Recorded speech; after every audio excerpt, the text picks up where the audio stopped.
তারেক জিয়া সেই বাংলাদেশে আসলো, কিন্তু মা ডাকটা শুনতে পারলো না। মা,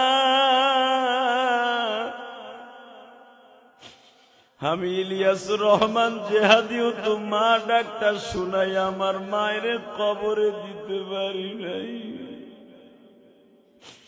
আমার মাও মৃত্যুর সময় আমার বাবারে বারবার বলছিল, আমার ইলিয়াস রে মাদ্রাসার থেকে একটু এনে দাও, আমি একটু ইলিয়াস রে পরাণ বইরা দেখব। আমার মা ডাক্তার শোনার আগে কবরে চলে গেল।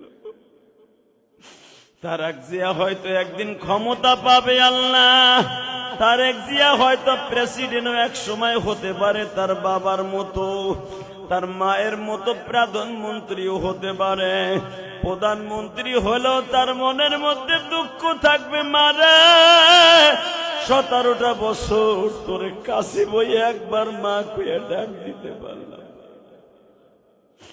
আল্লাহ, তারেক জিয়া হয়তো এখন সারা জীবন মা মা বলে কাটবে।